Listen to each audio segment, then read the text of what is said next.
Abra no Evangelho de João, capítulo 8.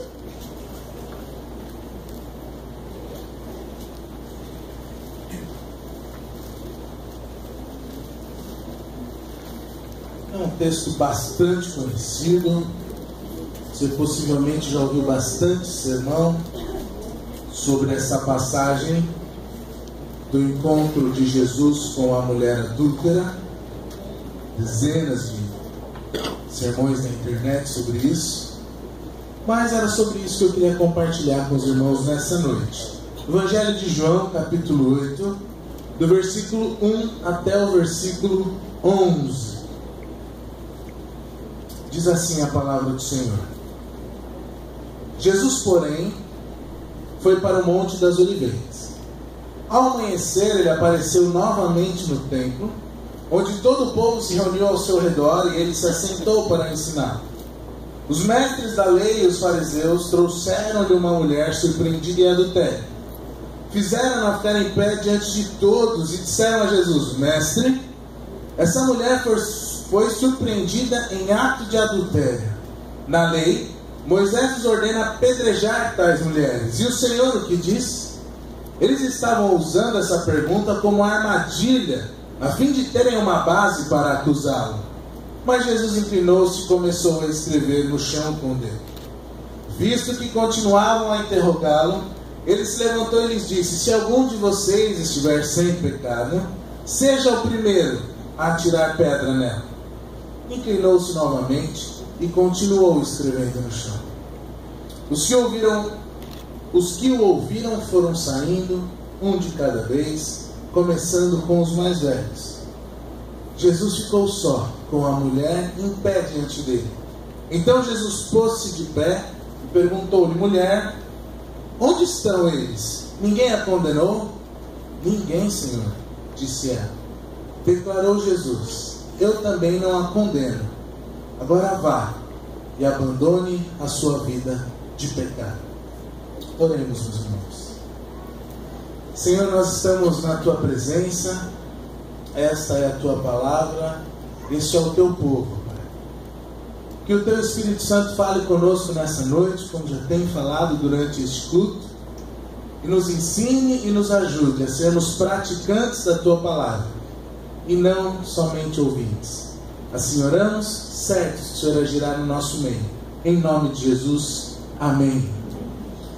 Meus irmãos, o tema que eu queria compartilhar com os irmãos nessa noite é o seguinte: pedras e culpa, deixe-as e não peque mais.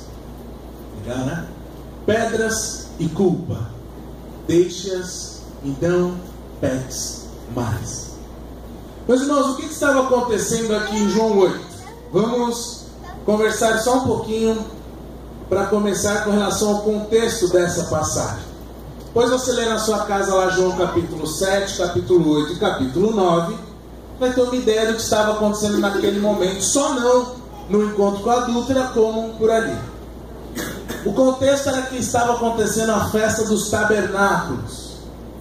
Estavam comemorando ali, essa é uma festa de 7 dias.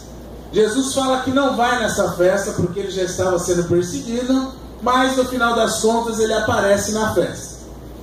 Lá desde o capítulo 7 você vai vendo que os líderes religiosos daquela época já estavam planejando a sua morte. Jesus fala: olha, eles me odeiam porque eu prego contra o pecado deles e a maldade deles. E as pessoas acusavam Jesus de ser um enganador.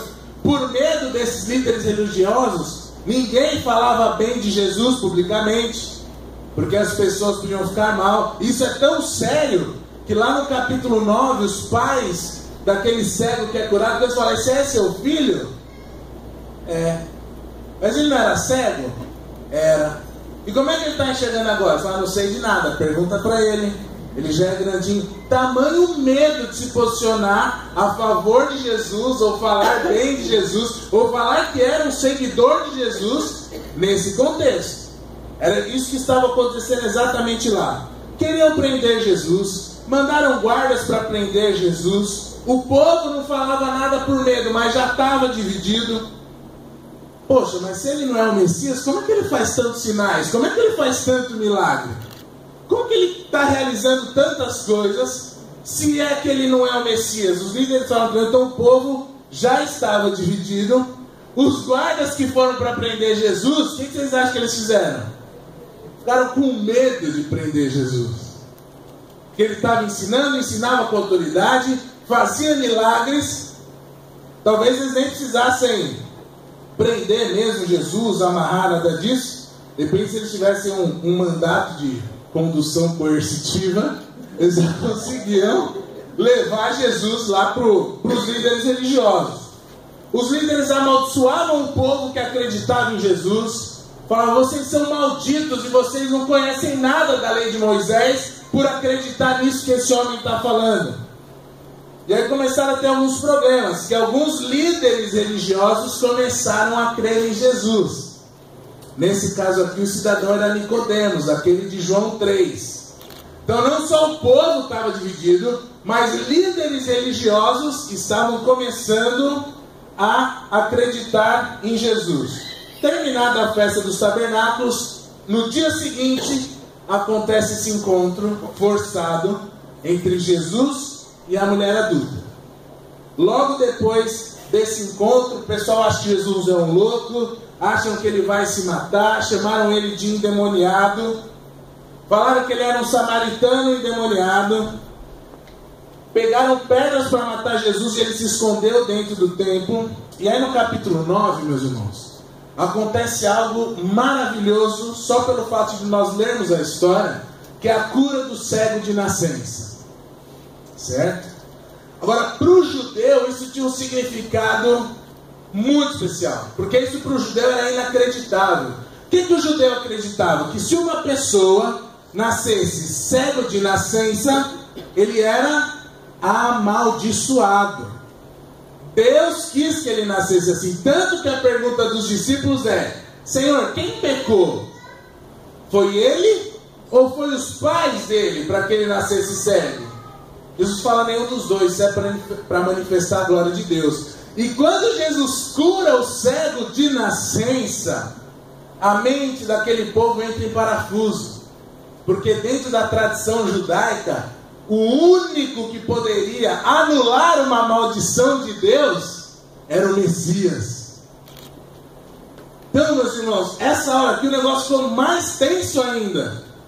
Os líderes falando que ele não era o Messias, que ele era o impostor, que ele era o endemoniado, e o povo vendo acontecer coisas que somente o Messias poderia fazer.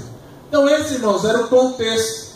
Isso que aconteceu um pouquinho antes e um pouquinho depois desse episódio do encontro de Jesus com a mulher adulta. Quanto mais perseguiam, mais questionavam, mais acusavam e proibiam de crer em Jesus, com tantos sinais e ensinamentos, mais ainda o seguiram e creram que ele era o Filho de Deus. Então, meus irmãos, esse ambiente que nós temos livre para buscar ao Senhor e podermos cultuá-lo de forma livre é um privilégio muito grande. Quando Jesus estava entre os discípulos, não era assim. Como que funcionava essa lei do apedrejamento, meus irmãos? De acordo com Levítico 20, Deuteronômio 22, deveriam ser apedrejados o homem e a mulher que fossem pegos em ato de adultério. Deviam ser levados para fora da cidade e apedrejados até a morte, para que fosse eliminado o mal do meio de vós.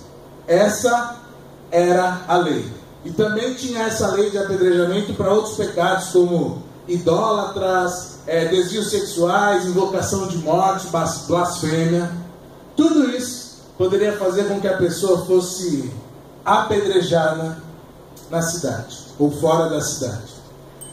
Irmãos, logo no começo dessa história, quando nós lemos ela, desde o início nós podemos ver algumas questões muito claras com relação a fazer boas ou más escolhas.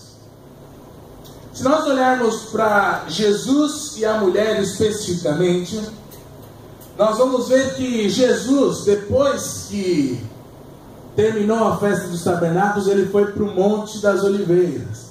O que Jesus fazia nesse monte, meus irmãos? orava, buscava intensamente a presença de Deus. Foi isso que Jesus fez durante aquela noite inteira. Jesus passou a noite orando e buscando a presença de Deus. Aquela mulher, na noite anterior, nós podemos entender que também ela não dormiu. Dormir, ela não dormiu. Sabemos que buscar a presença de Deus também ela não fez. Orando, era que ela não estava. E ainda estava sendo vigiada.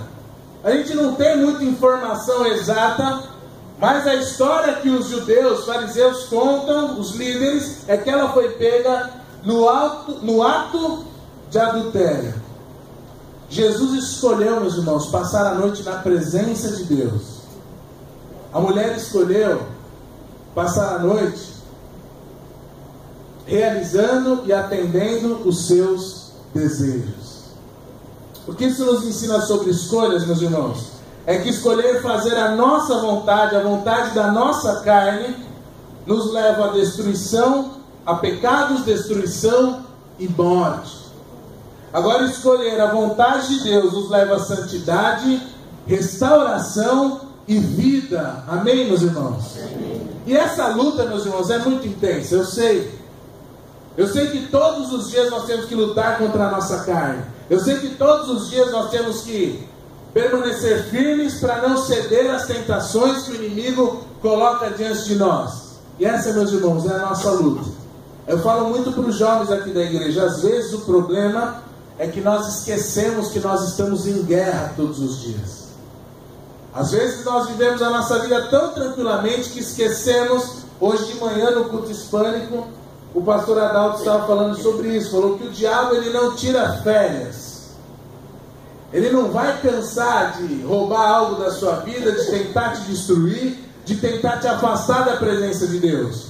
Nós que às vezes ficamos tranquilos demais. E com relação a isso de fazer escolhas, algo que eu vi num vídeo do pastor Cláudio Duarte, ele fala o seguinte: olha, quando você estiver sozinho, você for pecar, não olhe apenas para o lado para ver se ninguém está vendo. Olha também para cima. Que é para que você se lembre que aos olhos de Deus nada se esconde. Para que você lembre que mesmo quando você está sozinho, você precisa ser íntegro. Mesmo quando você está na internet, só você sabe as páginas que você acessa, você deve ter integridade, santidade. Seja qual for o ambiente que você esteja, se você buscar fazer a sua vontade ou a vontade da sua carne, isso vai trazer pecado, destruição e morte. Que nós possamos fazer a escolha pela vontade de Deus, que vai nos trazer santidade, restauração e vida. Isso é o que nós podemos ver logo de início de história. Jesus chega no templo depois de passar a noite orando. No versículo seguinte, a mulher chega que foi pega em ato de adultério. Uma má escolha que ela fez. Voltemos agora a ver os três personagens de novo: os religiosos, a mulher adúltera e Jesus. Meus irmãos, os religiosos, os escribas e os fariseus, os mestres da lei que estavam lá, eles se diziam pessoas muito zelosas e preocupadas com a lei. Porque, talvez para o nosso escândalo, penso que sim, a lei existia. Quando eles levam a mulher querendo apedrejá-la, eles estavam sob esse título de pessoas que zelavam pela lei e que queriam que a lei fosse cumprida e que queriam que o mal fosse tirado do meio do povo, como Jesus, como Deus havia alertado lá na lei. Esse era o argumento deles: olha, estamos apenas preocupados com a lei, preocupados com o povo. Mas quando nós lemos a história, nós vemos que tinha mais coisa envolvida do que só a vontade de cumprir a lei.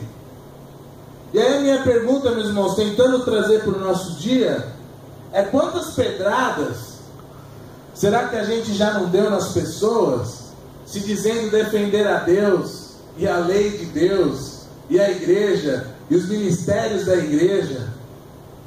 Quantas vezes a gente não se coloca como dono da verdade e usa isso para ferir o outro irmão? Quantas vezes, às vezes, chegando gente nova na igreja, a gente fala assim, olha, cuidado com tal e tal pessoa. E não é esse cuidado de amor, é um cuidado de, olha, já tive problema com essa pessoa. Aconteceu um caso da igreja que eu vim, que o rapaz tinha acabado de se converter, e aconteceu exatamente isso. Uma pessoa chegou para ele e falou assim, olha, eu preciso te avisar, viu? Toma cuidado com fulano e ciclano, porque aqui dentro da igreja você vai ver cada coisa. Bela recepção. E esse rapaz falou assim, olha, você pode não saber, mas tudo que tinha de ruim para ver eu já vi dentro do bar. Vai, Tom. Crente antigo. Foi querer, não sei o que ele foi querer fazer, se não falar mal do outro. E ele falou isso, ele falou, não, pode ficar tranquilo que tudo que eu tinha para ver de ruim na minha vida, eu vi nos 20 anos que eu fiquei dentro do bar. Então, irmãos, às vezes, tomado por um sentimento indevido, nós acabamos minando a fé de uma pessoa, ou fazendo com que ela pense mal da igreja, pense mal da liderança da igreja, pense mal de irmão A ou B, fazendo isso só para ser o dono da verdade. Quantas vezes se solta um veneninho aqui, uma indireta ali, apenas para se colocar numa posição de quem manda sou eu, ou comigo ninguém pode. Uma postura que às vezes nos destrói quem está perto. Será, meus irmãos, que às vezes somos nós que temos pedras nas mãos e condenamos tanto a atitude dos judeus? E às vezes nós que temos umas pedras escondidas para a qualquer momento poder usar? No caso desses fariseus, mesmo amparados pela lei, que foi o que eu acabei de dizer, havia a lei, mesmo amparado pela lei, eles agiam com maldade, com maledicência. Eles não queriam apenas fazer com que a lei fosse cumprida. A primeira pergunta que pode nos ajudar a iluminar isso é: se eles queriam cumprir a lei, cadê o homem adúltero? Porque a lei mandava que os dois fossem apedrejados. E se ela foi pega no ato, o homem estava lá. Onde é que estava esse homem para ser apedrejado? Novamente a gente não sabe. Ele fugiu? Ele foi protegido por quem estava ali? Falou, olha, escapa porque essa aqui vai morrer? Não sei, não dá para a gente saber. Mas a pergunta é, cadê ele? Se a lei era para justamente apedrejar os dois. E a segunda parte, o que Jesus tinha a ver com essa história? Porque se era para cumprir a lei, pegava a mulher, levava para fora da cidade, o casal, e apedrejava os dois. Mas não, acho que nesse meio do caminho, alguém teve uma brilhante ideia. Falou, peraí, essa aí já perdeu, vai morrer de qualquer jeito. Mas e se a gente usasse isso para tentar pegar Jesus? Eu não sei o que a versão da sua Bíblia diz, mas a NVI traz a palavra armadilha. Queriam justamente usar isso como uma armadilha para pegar Jesus. Tinha dolo envolvido. Eles armaram uma situação para poder pegar Jesus. E aí, irmãos, quando eu trago essa verdade para os nossos dias, ou talvez para as nossas vidas, pelo menos para nós refletirmos um pouco sobre isso, quantas vezes será que a gente não usa a verdade, mesmo que seja verdade, mesmo que seja de acordo com a lei, mas a gente não usa isso para ferir as pessoas? A gente comete, eu falo entre os jovens lá, um sincericídio, né? Por que a gente faz isso, meus irmãos? Por que a gente tem uma capacidade incrível de ferir as pessoas que a gente mais ama? Por que a gente fere as pessoas que estão mais perto da gente? Mesmo quando a gente fala assim, olha, escuta aqui, chegou a hora de alguém te falar umas verdades. Eu não vou me defender não, vou falar, por exemplo, do pastor Carlos. O pastor Carlos falar umas verdades é uma coisa. Eu chegar no irmão que eu já não gosto, que não sei o que, deixa eu te falar umas verdades. Sabe onde está o amor aí, meu irmão? Em lugar nenhum. Sabe onde tinha amor ou misericórdia por essa mulher? Em lugar nenhum. Sabe aonde esse povo queria ouvir mesmo o que Jesus tinha para falar? Em lugar nenhum. Eles só queriam fazer valer a sua verdade. Eles só queriam dizer que eles estavam certos, que eles estavam acima da verdade, que aquela mulher merecia mesmo aquilo que estava acontecendo. E nós, estou falando aqui entre irmãos, que é para se usar a verdade sim, mas a verdade em amor. Olha, deixa eu te falar algumas verdades, porque a verdade liberta. É verdade. A verdade que é Jesus liberta. Não umas verdades que eu tenho para te falar, porque quem garante que isso que eu vou te falar está partindo desse coração cheio de amor? Então, meus irmãos, às vezes mesmo estando certo, existe um jeito certo de fazer as coisas, um modo certo de falar as coisas, um modo certo de se tratar situações. E tudo isso, meus irmãos, só vai estar atingível a nós, só vai estar à nossa disposição conforme nós buscamos a Deus, para que o nosso coração seja transformado. O que a Bíblia nos ensina é que o nosso coração é enganoso, que ele corre para o mal, que ele é inclinado para o mal, desesperadamente corrupto. Aquela história de você poder fazer o que está no seu coração, meus irmãos, não é bem assim.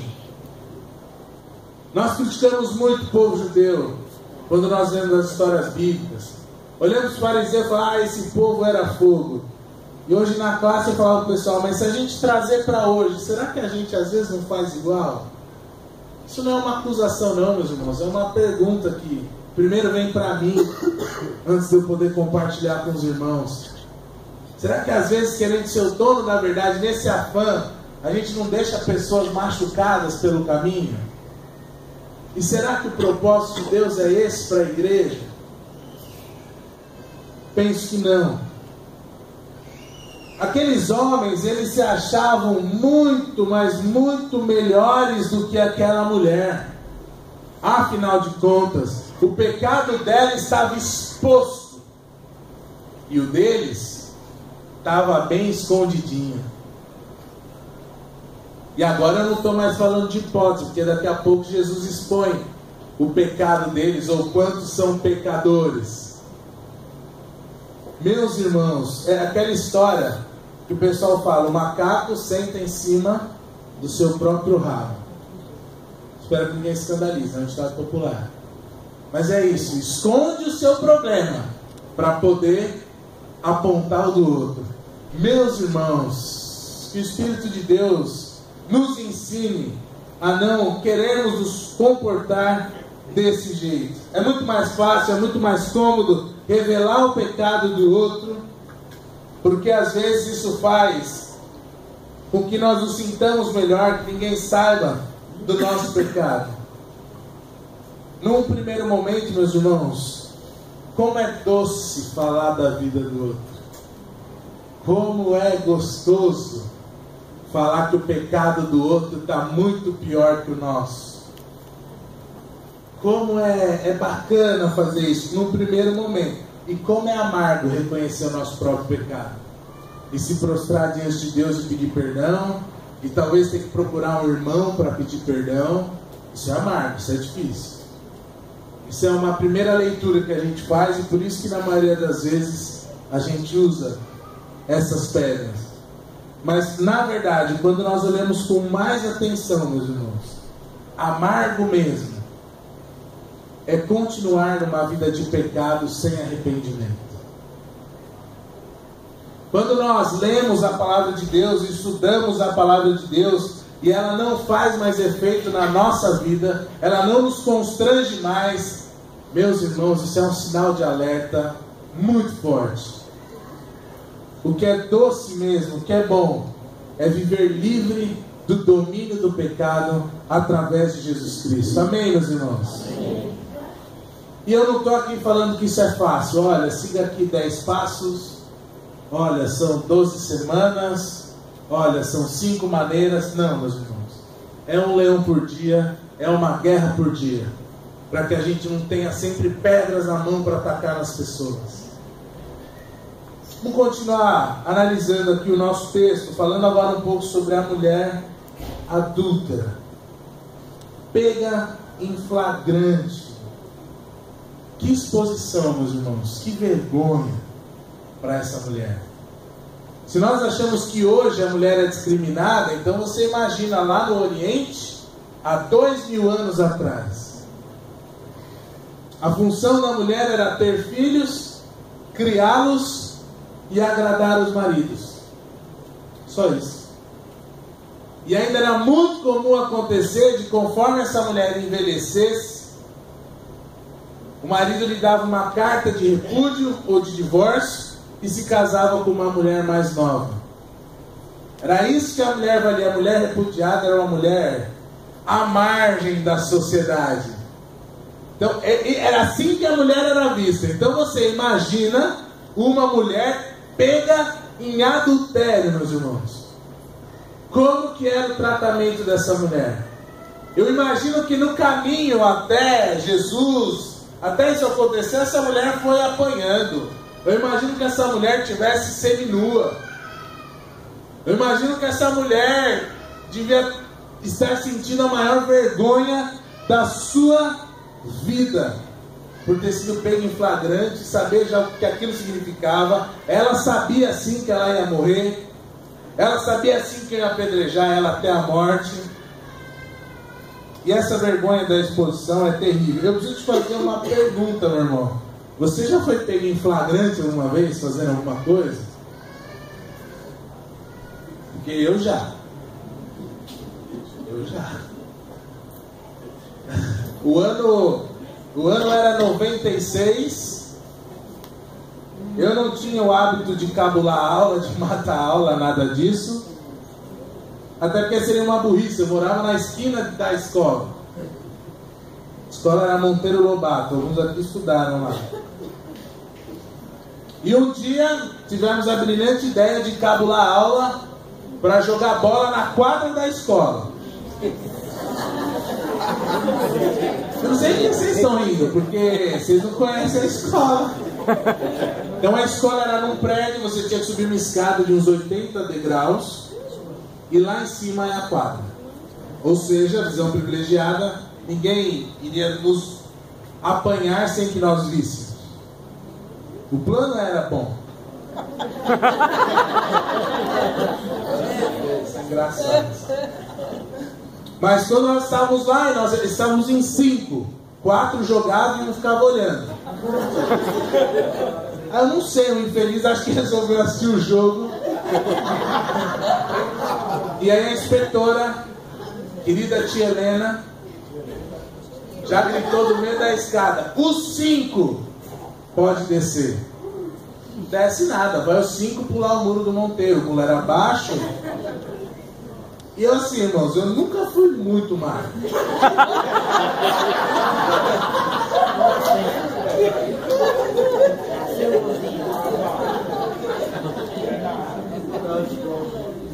Depois eu fiquei pensando se não era melhor se entregar logo do que pular daquele muro.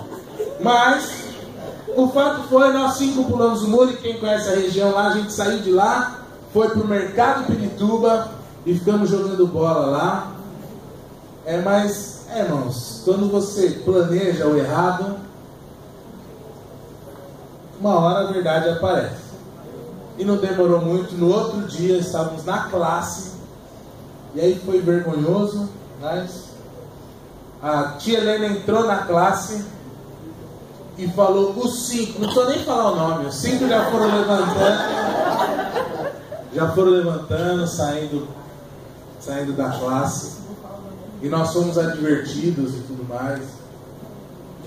E graças a Deus que era a minha irmã Lília que assinava meus bilhetes lá na escola. Eu devo ter dado uma caixa de chocolate, alguma coisa assim para ela, e pelo menos foi resolvido. Mas foi pego, irmãos, e a vergonha é muito grande. Eu estou falando de matar a aula. Que tirando os mais estudiosos aqui, quase que eu posso falar: quem não fez, que atira, que não arrisca. Mas matar a aula, estou falando de uma coisa ruim, mas não tão grave. Imagine esta mulher humilhada, totalmente humilhada. E meus irmãos, a semelhança das pedras que eu entendo que nós devemos largar, não devemos conviver com pedra, não devemos estar prontos para atingir alguém. Eu queria dizer que, assim como foi com o fim da história dessa mulher que nós vemos, meu irmão, não importa qual é ou qual foi o seu pecado. Não importa se você foi pego em flagrante ou não. O que eu realmente creio é que hoje a graça de Deus pode te libertar da culpa, meu irmão, para que você seja restaurado. Claro que não é algo natural que acontece. Você precisa reconhecer o seu pecado. Espero que você não espere até ser exposto para querer se arrepender. Se arrependa, confesse, abandone. Mas a graça de Deus que nos é dada é justamente para que nós possamos ser perdoados e purificados do nosso pecado. 1 João 1,9: se confessarmos o nosso pecado, Ele é fiel e justo.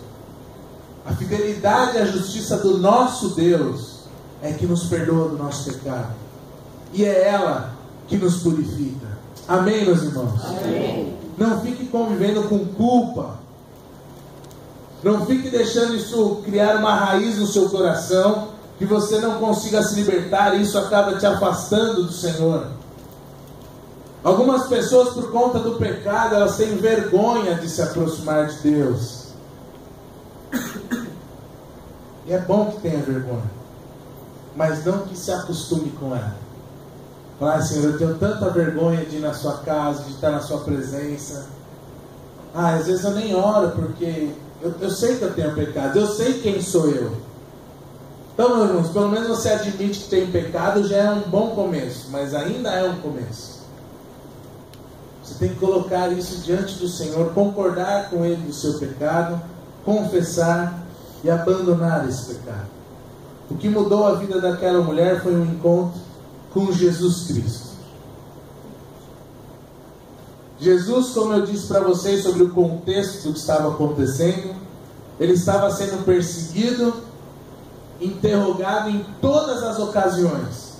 Sempre tinha uma perguntinha para querer pegar Jesus no erro. Nesse caso, ele estava lá ensinando no templo. Fizeram aquela armadilha para ele. Por que era uma armadilha? Talvez você se pergunte. Porque se Jesus falasse para não apedrejar a mulher, porque ele agora está com esse discurso aí de amor, de reino de Deus, se ele falasse isso, ele fatalmente estaria contra a lei de Moisés. E isso já seria uma blasfêmia, motivo para pegar pedra e tacar nele. Lembra que blasfêmia é um dos motivos que podia se apedrejar alguém? E no final do capítulo 9 é isso que acontece. Eles pegam pedra para atirar em Jesus e ele tem que se esconder dentro do templo. Se Jesus falasse assim: não, é verdade, se a lei manda matar, pode matar. Aí a briga era com o Império Romano, porque os judeus não tinham autorização para executar alguém. Isso fica mais claro para a gente no episódio de Jesus. Eles tiveram que criar toda uma situação para que Jesus fosse morto pelos romanos. Então, a ideia era perfeita. Mas, cara, não tem como dar errado. Não importa para onde ele correr, hoje a gente pega ele. Isso estava acontecendo. Enquanto eles perguntavam para Jesus, e Jesus ficava escrevendo no chão, eles insistiam. E aí, Jesus, não vai falar nada? Você sempre tem uma coisa para falar. Você sempre está querendo ensinar a gente. Você sempre fala que tem nova mensagem aí. O que você vai falar? Uma coisa, Jesus. Eu imagino que enquanto os da frente ali interrogavam Jesus, porque não acredite que 2 pessoas pegaram lá a mulher e 2 pessoas chegaram lá no templo. Porque enquanto a mulher ia andando, apanhando, sendo chutada, você acha que é ajudando gente ou não? Ah, irmãos, não precisa nada para juntar gente. Se você parar num ponto e ficar olhando para cima, daqui a pouco tem uns 3. E se você perguntar para o segundo, o que você está olhando? Eu não sei, mas estou tentando. Então você imagina uma mulher sendo espancada, mas o que está acontecendo? Não, vai ser apedrejada, foi pega em adultério. E os caras iam caminhando, escolhendo a melhor pedra para chegar lá e poder atirar na mulher. Enquanto os da frente, vai Jesus, fala alguma coisa. Devia ter gente ali se alongando para poder, orando a Senhor, me dá um som de Davi que eu quero dar bem na testa dessa mulher. Então, as pessoas estão animadas. Poxa, é estranho para a gente falar isso, imaginar isso. Mas se você pesquisar um pouquinho sobre o Oriente Médio, você vai ver que isso acontece até hoje em alguns países. Mas para nós é um negócio meio fora da realidade. E aí eu preciso fazer outra pergunta para você, meus irmãos. Você tentar entender. Você já deu uma pedrada em alguém? Eu já. Bem na testa. Porque eu já.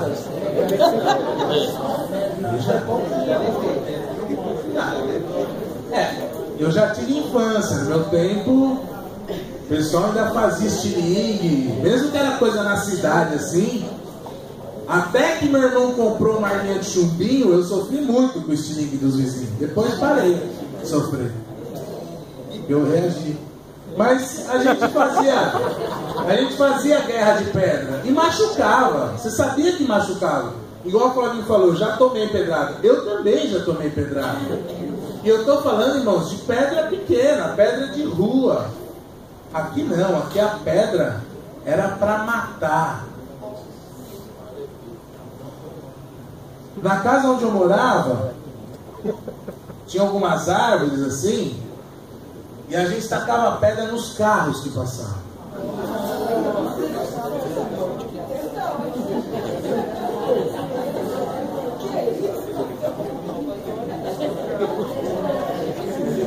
E aí algumas pessoas reagiram como você que tem seu carro deve ter pensado em reagir. Eu fiz muito isso. Mas um dia o cara parou e voltou. E ele tinha um argumento muito bom. Falou, vou matar vocês. E olha, para não dizer que é mentira, era eu e meu primo Vinícius, que alguns aqui conhecem. Estacavam muita pedra. Aí um dia o cara voltou e falou, vou matar vocês. E a partir daquele dia perdeu a graça jogar pedra.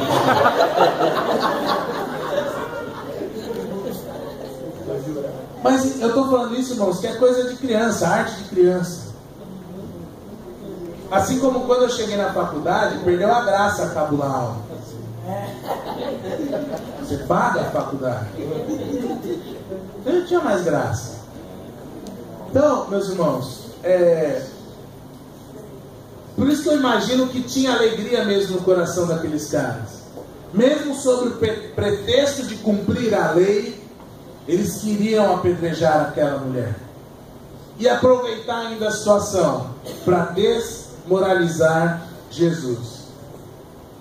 E aí eles mais aceleravam e Jesus escrevendo na areia, ou escrevendo no chão. Depende da versão da sua Bíblia. Eu imagino que Jesus estava escrevendo 10, 9, 8. E aí Jesus levanta e fala essa frase que é uma das acho que mais falada sobre os evangelhos. Aquele que não tem pecado, que atire a primeira pedra. Meus irmãos, essa frase de Jesus criou um ambiente naquela hora onde todos se reconheceram pecadores. E, meus irmãos, como eu gostaria que esse momento se repetisse hoje. Que talvez nós tenhamos até um orgulho de falar, não, mas tal e tal pecado eu não cometo. Ninguém pode me jogar uma pedra. Mas você e Deus conhecem seu coração, meu irmão. E essa palavra de Jesus nos coloca numa situação difícil para quem não se reconhece pecador. E aí os religiosos foram embora, largaram as suas pedras e deixaram para lá essa história. Não sabiam mais o que fazer. E Jesus nos ensina que a nova aliança baseada no amor, na misericórdia, na graça de Deus é superior à antiga aliança baseada na lei. Mesmo antes de morrer, Jesus já estava ensinando que na nova aliança as coisas são diferentes.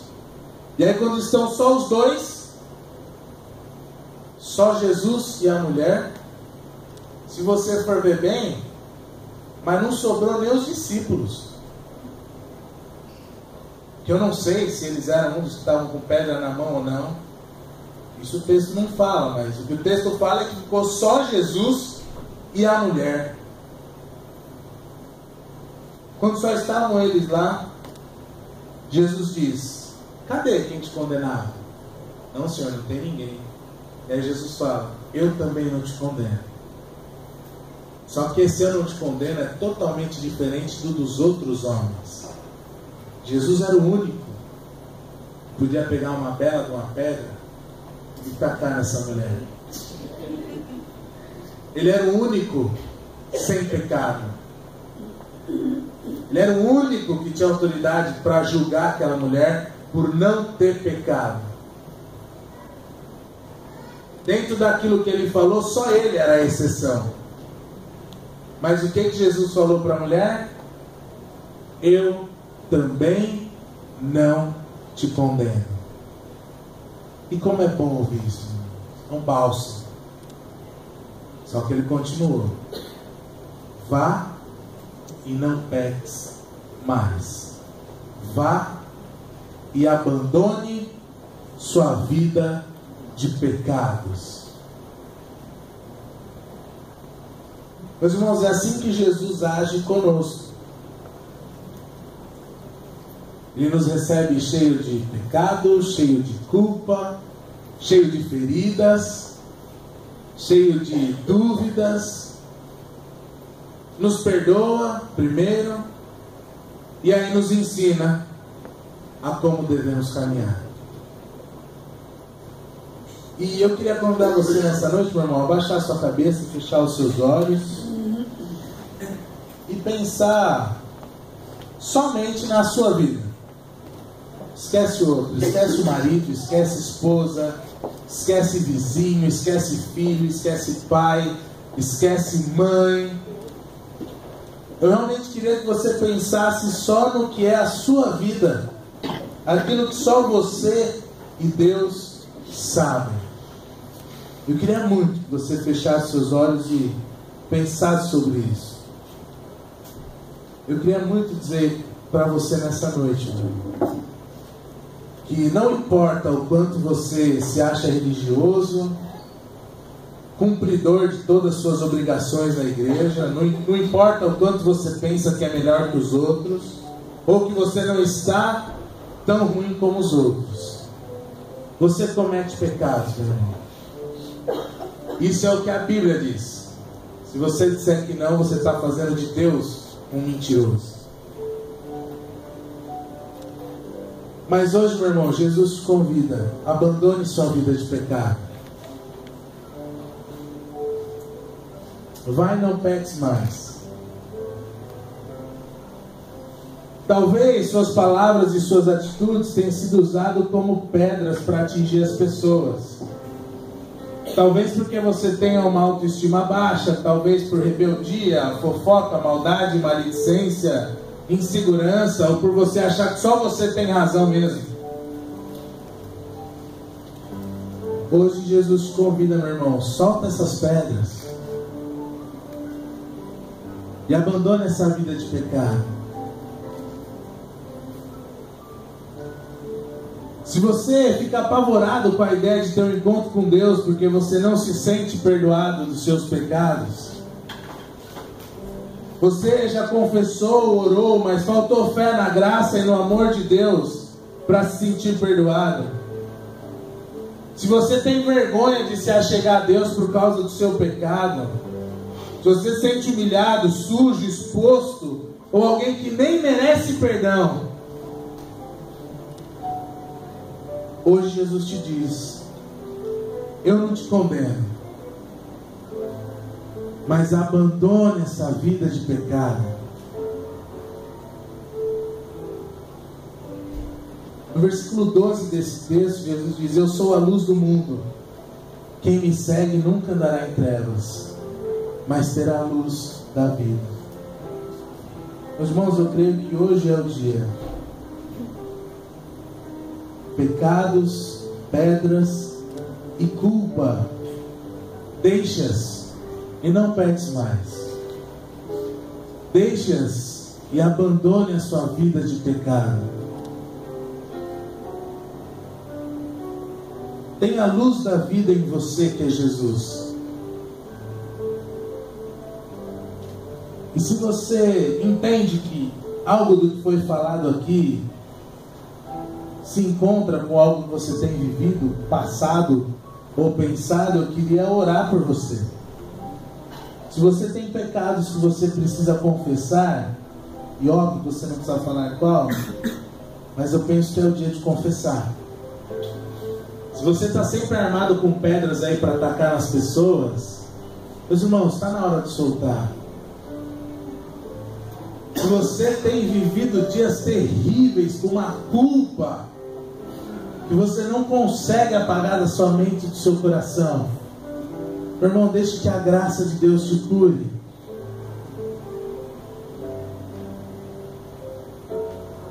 Deixe o seu pecado. Abandone a sua vida de pecado. Todos aqui estão de olhos fechados, orando, cada um olhando para a sua vida.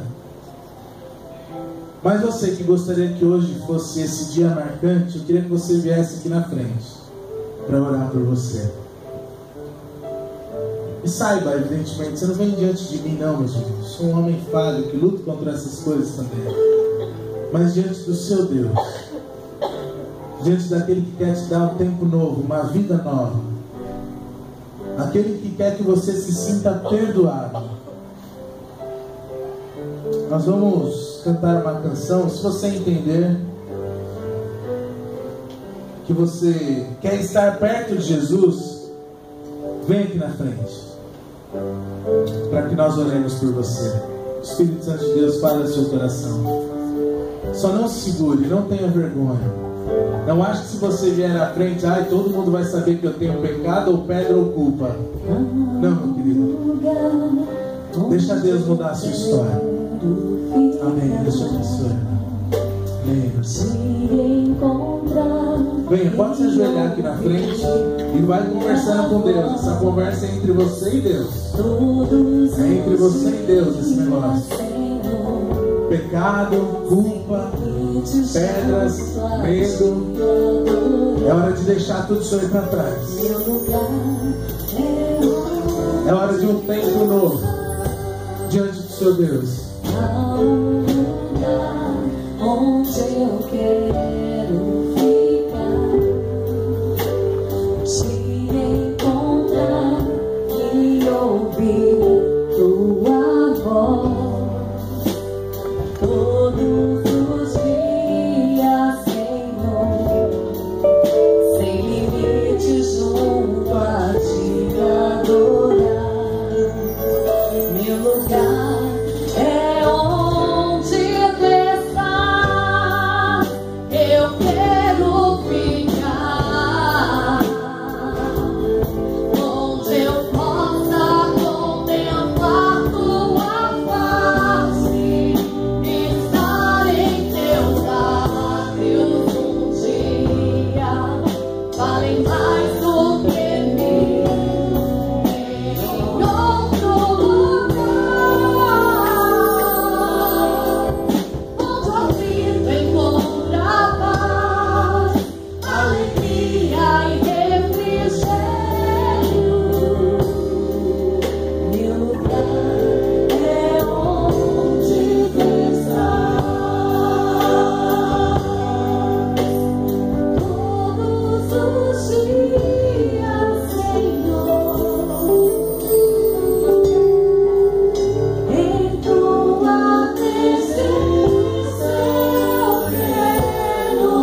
os ama mais do que o Senhor. O Senhor que entregou o seu Filho por cada um deles.